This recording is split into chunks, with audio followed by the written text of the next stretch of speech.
Hello, जय हिंद। कैसे हैं आप सब लोग।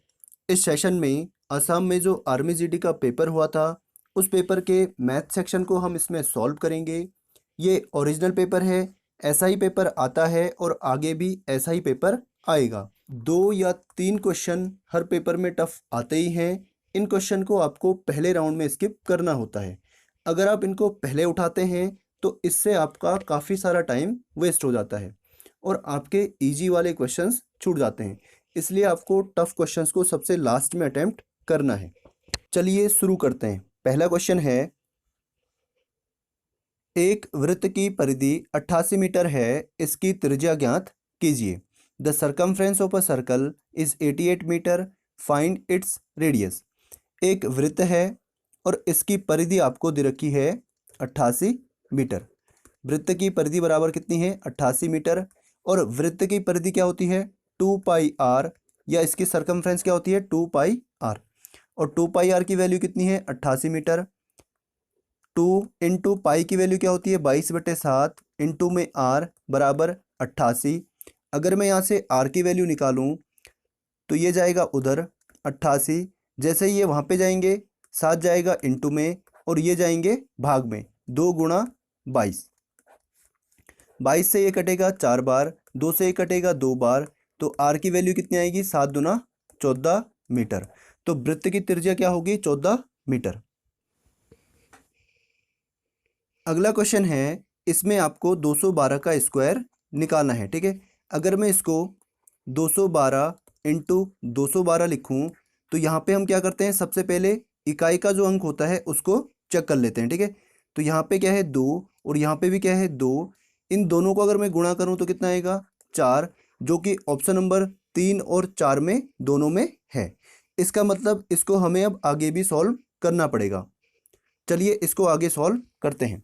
तो 212 गुणा करेंगे 212 से, तो 2 दूना 4, 2 एकम 2 और 2 दूना 4। फिर 1 से करेंगे तो 212, फिर 2 से करेंगे तो 2 दूना 4, 2 एकम 2 और 2 दूना 4। तो ये आएगा 4, यहाँ पे 4, यहाँ पे 4 4 8 और 1 9, यहाँ पे 4 और यहाँ पे 4। तो इसका राइट आंसर होगा ऑप्शन नंबर 4। ये था इसका इंटू वाला तरीका। अब हम करते हैं इसको दूसरे तरीके से। एक फॉर्मूला मैंने आपको बताया था, a प्लस बी का होल स्क्वायर बराबर होता है a square plus B square plus 2ab। तो यहाँ पे आप देखिए 212 को हम क्या लिख सकते हैं? 212 बराबर होगा 200 प्लस 12 के। ठीक है, तो यहाँ पे हम लिखेंगे 212 को हम लिखेंगे 212 का स्क्वायर, इसको हम लिखेंगे 200 प्लस 12 का स्क्वायर। तो यहाँ पे क्या होगा? a क्या है? 200 और b क्या है? 12।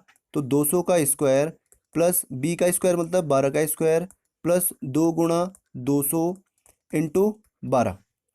अब यहाँ पे आप देखिए 200 का स्क्वायर मतलब 2 दूना 4 और यहाँ पे कितने जीरो हैं? 2। तो यहाँ पे कितने होंगे? 4, 2 और 2 4। प्लस में 12 का स्क्वायर क्या होता है? 144। प्लस में 2 दूना 4 और 12 चौको 48 और कितने जीरो हैं? 2। तो यहाँ पे 2 जीरो। अब इन सबको अगर हम ऐड करेंगे तो ये है 40,000, प्लस करेंगे 144, प्लस करेंगे 4,800, तो ये होगा 4, यहाँ पे 4, 8 और 1 9, यहाँ पे 4 और यहाँ पे 4। तो ये क्या हो जाएगा? इसका राइट आंसर हो जाएगा। ठीक है, इस फॉर्मूले को हम तब यूज़ करते हैं जब हमें बड़ी बड़ी संख्याएं दे रखी होती हैं। ठीक है, यहाँ पे तो ईजी था इसलिए यहाँ पे हमने गुणा करके आसानी से निकाल लिया था। अगला क्वेश्चन है, इस सीरीज को आपको पूरा करना है। यहाँ पे देखिए क्या है? 2 का स्क्वायर, ये क्या है? 3 का स्क्वायर, ये क्या है? 4 का स्क्वायर, ये है 5 का स्क्वायर। तो यहाँ पे क्या होगा? 6 का स्क्वायर क्या होता है? 36, ऑप्शन नंबर ए। अगला क्वेश्चन है, इसको सॉल्व करने से पहले कुछ चीज़ें आप नोट कीजिए।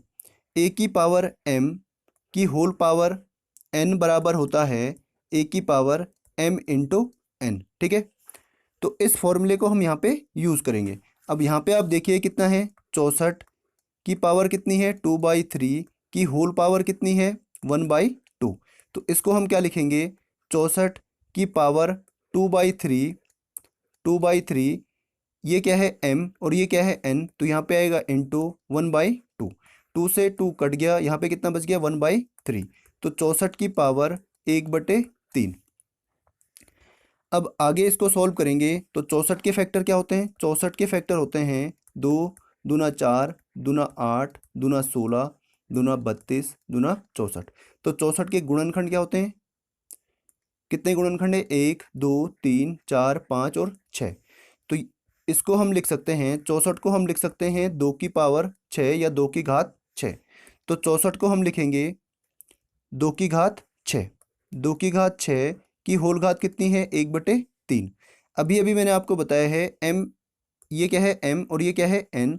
तो ये होगा 2 की पावर 6 गुणा 1/3। 3 से 1 कटेगा 2 बार, तो 2 की पावर 2, इसका मतलब है 2 दूना 4। Option number 3। अगला क्वेश्चन है, एक कर्मचारी को अपने वेतन का 10% सामान्य भविष्य निधि में योगदान करना आवश्यक है। यदि उसे कटौती के बाद एक महीने में कुल वेतन 13,500 रुपये प्राप्त होता है तो मासिक सामान्य भविष्य निधि योगदान क्या है, कोई अन्य कटौती ना मानते हुए। An employee is required to contribute 10% of his pay to General Provident Fund if he gets Rs 13,500 at net pay in a month after deduction. Then what is the monthly General Provident Fund contribution? जब भी आपके पास ऐसा lengthy question या tough question आता है तो इस प्रकार के क्वेश्चन को आपको सबसे लास्ट में सॉल्व करना है, जब आपका पेपर पूरा सॉल्व हो जाए। तो चलिए इसका सॉल्यूशन अब हम देखते हैं। एक कर्मचारी को अपने वेतन का 10% सामान्य भविष्य निधि में योगदान करना आवश्यक है। तो जो योगदान करता है वो कितने परसेंट का करता है? योगदान करता है 10% का, ठीक है, अपने कुल वेतन का। मान लीजिए उसका कुल वेतन या सैलरी कितनी है? 100% है। इसमें से वो 10% क्या करता है? योगदान देता है, ठीक है। तो उसके पास शेष कितना बचा है? शेष जो उसके पास वेतन बचा है वो कितना बचा है? 100 में से 10 गया 90%, ठीक है। आगे आप देखिए, यदि उसे कटौती के बाद एक महीने में कुल वेतन 13,500 रुपये प्राप्त होता है। इसका मतलब है इस योगदान को देने के बाद उसके पास जो से वेतन जो बचता है वो कितना है? 13,500 रुपये। इसका मतलब है 90% की वैल्यू कितनी है? 13,500 रुपये, ठीक है। इसने पूछा क्या है? इसने पूछा है तो मासिक सामान्य भविष्य निधि योगदान कितना है। इसका मतलब उसका योगदान कितना है। इसने हमें पूछा है 10% की वैल्यू, तो 1% की वैल्यू यहाँ से आएगी 13,500 अपॉन में आएगा 90। अगर मैं यहाँ से 10% की वैल्यू निकालूँ तो 10% बराबर होगा 13,500 अपॉन में 90 गुणा 10। 1 जीरो से 1 जीरो कट गया, 9 से ये कटेगा, 9 एकम 9, 4 5 9 पंजे 45, 1 और 1 है 0, ठीक है। तो यहाँ पे 10% की वैल्यू कितनी आई है? 1,500 रुपये, ठीक है। Option number 1।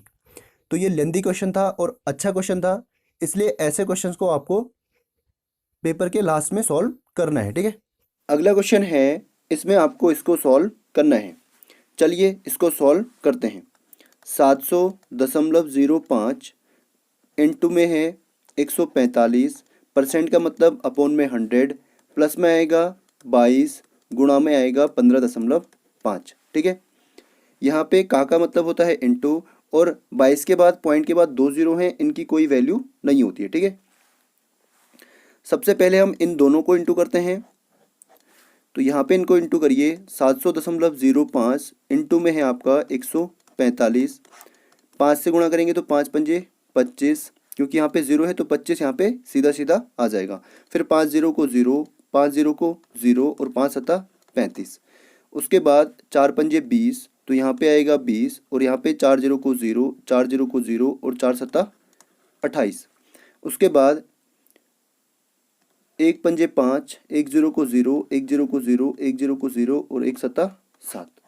तो यहाँ पे आपके पास आएगा 5, यहाँ पे 2, यहाँ पे 5 और 2 7, 5 और 2 7, यहाँ पे 0, यहाँ पे 5, यहाँ पे 11 और 7 और 2 9 और 1 10। और पॉइंट के बाद कितने डिजिट हैं? 2, तो यहाँ पे भी पॉइंट के बाद कितने होने चाहिए? 2। अब यहाँ पे आपके पास आ गया है 10,15,07.25 अपॉन में क्या है? 100, और प्लस में क्या है? इसको अगर मैं गुणा करूँ तो 22 पंजे 110, 22 पंजे 110 और 11 कितना होगा 121, हासिल 12, 22 से कम 22 और 12 34, और यहाँ पे पॉइंट के बाद कितने अंक हैं 1 और 2, तो यहाँ पे सॉरी यहाँ पे कितने हैं, पॉइंट के बाद केवल एक ही अंक है तो यहाँ पे आएगा पॉइंट, तो यहाँ पे आपके पास आ गया है 341। अब यहाँ पे अपोन में क्या है 100, इस 100 की वजह से यहाँ पे दो दो अंकों से पहले और डेसिमल लग जाएगा, ठीक है। तो ये हो जाएगा 10.15.0725 प्लस में क्या है 341। अब इसको मैं इसके साथ ऐड करूँ तो ये होगा 341, यहाँ पे आएगा 725, यहाँ पे 0, फिर पॉइंट, यहाँ पे 5 और 1 6, 4 और 1 5, यहाँ पे 3 और यहाँ पे 1। तो ऑप्शन नंबर बी इसका क्या हो जाएगा, राइट आंसर हो जाएगा। इस क्वेश्चन में काफ़ी ज़्यादा कैलकुलेशन थी, इसलिए आपको ऐसे क्वेश्चन को सबसे लास्ट में सॉल्व करना है, क्योंकि इनमें गलतियां होने के चांसेस बहुत ज़्यादा होते हैं। चलिए अगला क्वेश्चन है,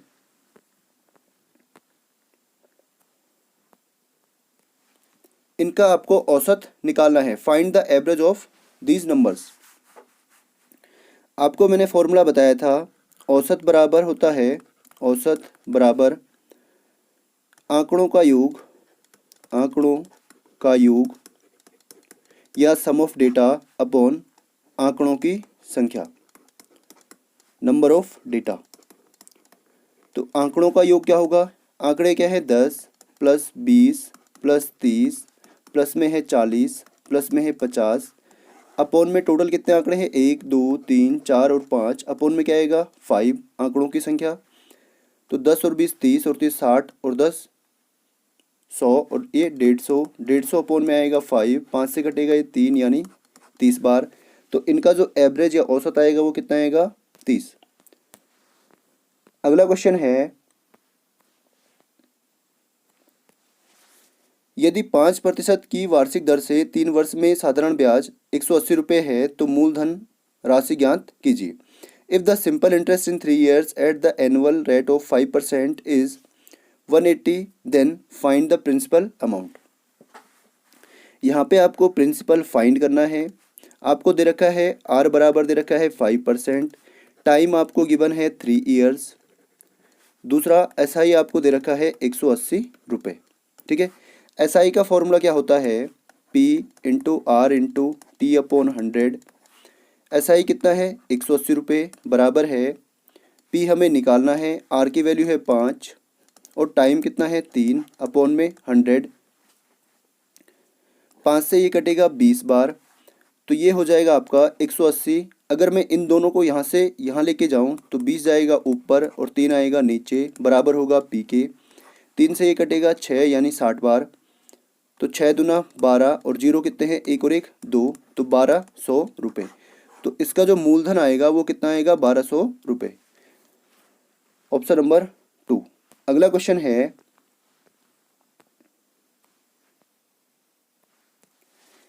1 मीटर तार से बने वृत्त का क्षेत्रफल ज्ञात कीजिए।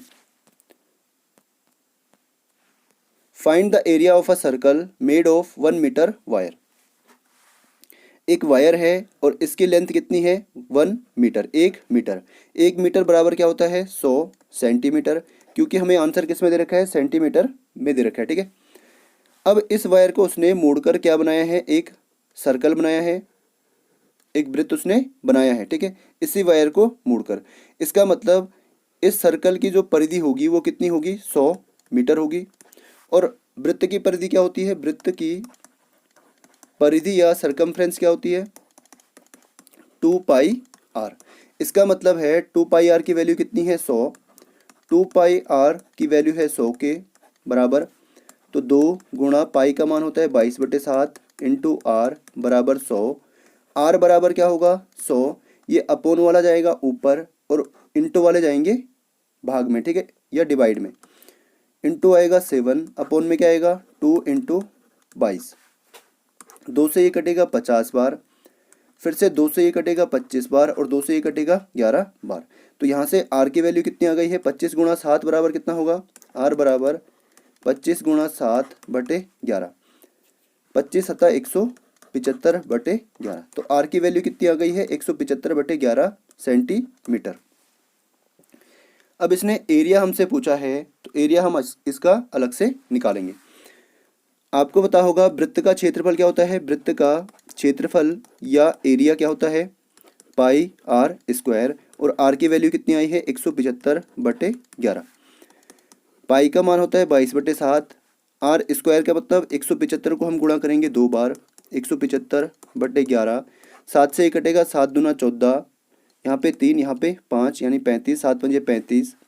11 से 1 कटेगा 2 बार, तो 50, 25 दूना 50, गुणा में आएगा 175/11। अब मैं इसको गुणा करूँ तो यहाँ पे आएगा 0, 5 पंजे 25, 5 सत्ता 35 और 2 37, 5 एकम 5 और 3 8, अपोन में क्या है 11। अब मैं इसको 11 से डिवाइड करूँ तो 11 डिवाइडेड बाई 11, 11 से अगर इसको भाग दें तो 11 सत्ता 77, यहाँ पे 0, यहाँ पे 1, यहाँ पे 5, 11 नम्मा 99। तो 7 9 जिस ऑप्शन में होगा वही आपका आंसर हो जाएगा। ठीक है, इसमें भी है और इसमें भी है, इसका मतलब हमें आगे भी इसको सॉल्व करना पड़ेगा।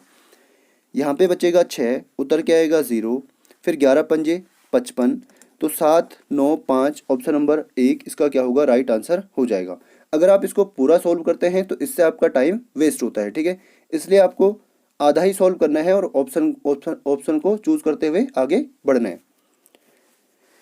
बाकी आप आगे भी इसको सॉल्व कर सकते हैं। यहाँ बचेगा 5, यहाँ लगेगा पॉइंट, यहाँ पे 0, 11 चौको 44, फिर से यहाँ पे 6, यहाँ पे 0, फिर 11 पंजे 55। तो ये आपके पास आ गया है 795.49 ऑप्शन 45 ऑप्शन नंबर ए। अगला क्वेश्चन है, ये क्वेश्चन काफ़ी इजी है, कई बार मैं आपको बता चुका हूँ इसको। 3/8 इसको हम लिखते हैं 3/8 is equal to 6/x। x जाएगा वहाँ पे और 8 जाएगा यहाँ पे, तो 3 गुणा x बराबर होगा 6 गुणा 8 के। तो x बराबर होगा 6 गुणा 8/3, 3 से कटेगा ये 2 बार, तो x की वैल्यू कितनी आएगी? 8 दूना 16 ऑप्शन नंबर 3। अगला क्वेश्चन है, इसको आपको सॉल्व करना है। 640 का मतलब होता है इंटू 45%, का मतलब अपॉन में 100, प्लस में 450, बट्टे में इंटू में 64 और बट्टे में क्या आएगा 100 बराबर 1440। 1440 का इसने पूछा है यहाँ पे क्या होगा, तो यहाँ पे मैं मान लेता हूँ x। अब यहाँ से आप देखिए 1 0 से 1 0 कट गया, 1 0 से 1 0 यहाँ पे कट गया।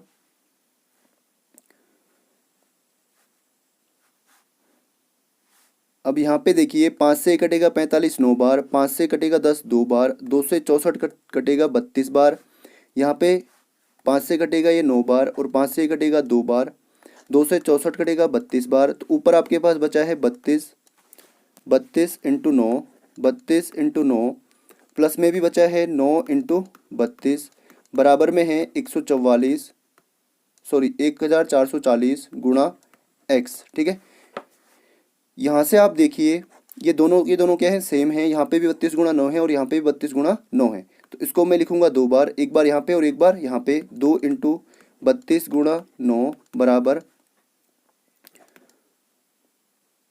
1440 इंटू एक्स। अब यहाँ से अगर मैं x की वैल्यू निकालूँ तो ये जाएगा वहाँ पे 2 गुणा 32 गुणा 9 अपोन में आएगा 1440। यहाँ पे ये कटेगा, 9 से कटेगा ये 16 बार यानी 160 बार, और 16 से ये कटेगा 2 बार, और यहाँ आपके पास बचा है 16 दशमलव की 160।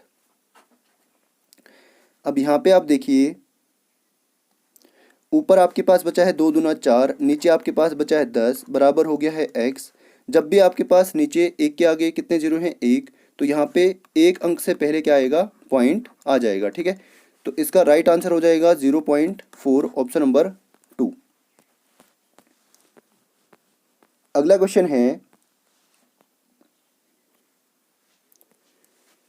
इसमें आपको इक्वेशन दे रखी है r प्लस एस की वैल्यू आपको दे रखी है -8 और r एस की वैल्यू आपको दे रखी है -12, और आपसे पूछा है r² प्लस एस स्क्वायर की वैल्यू ज्ञात कीजिए।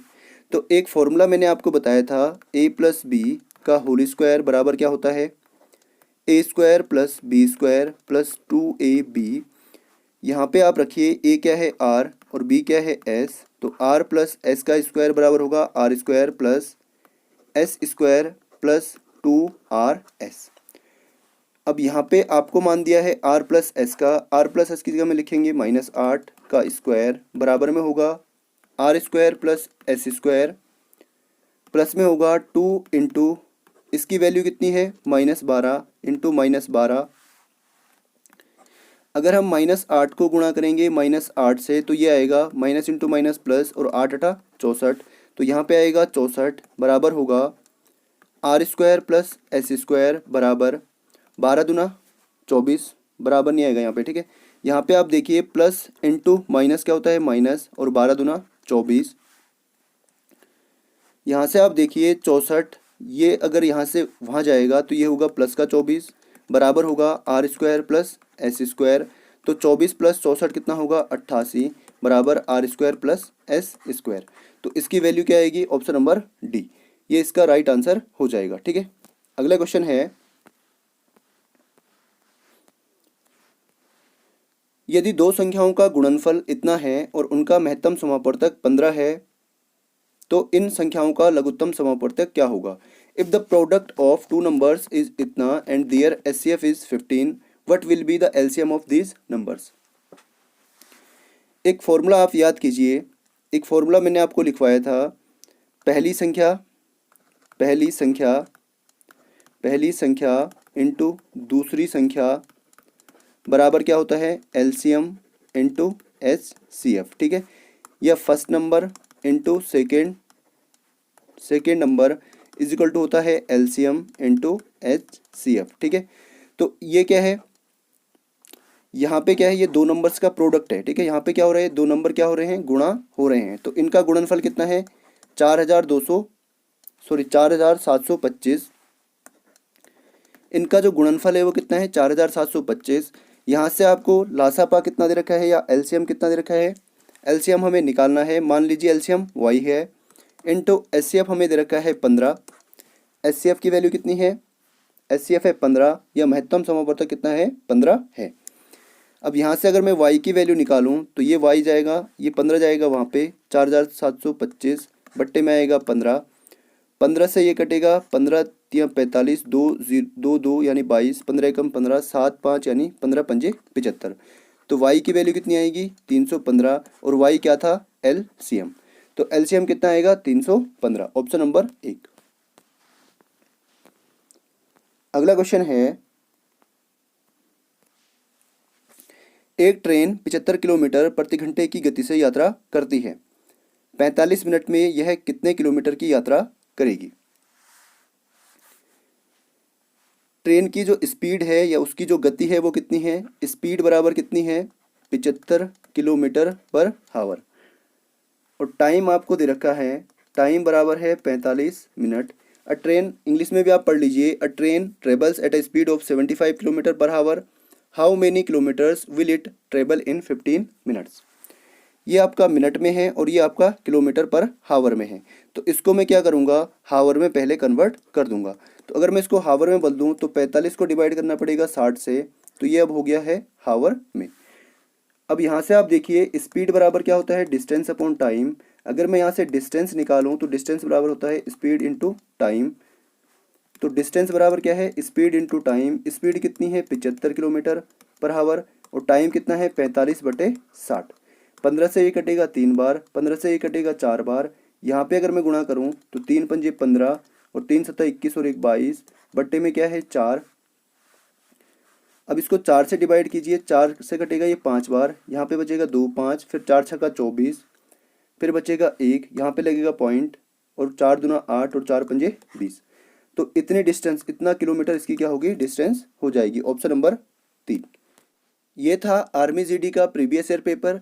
आपको आर्मी जीडी के प्रीवियस ईयर पेपर्स की मैथ ज़रूर करके जानी है। कभी कभी ऐसा होता है कि same as it is question उठ के आ जाता है, अगर आपको उसका ऑप्शन भी याद है तो उसको आप वहाँ पर सही करके आ सकते हैं। तो उम्मीद करता हूँ आपको वीडियो अच्छा लगा होगा। वीडियो को लाइक करना और ज़्यादा से ज़्यादा लोगों तक शेयर करना। चलिए साइनिंग आउट।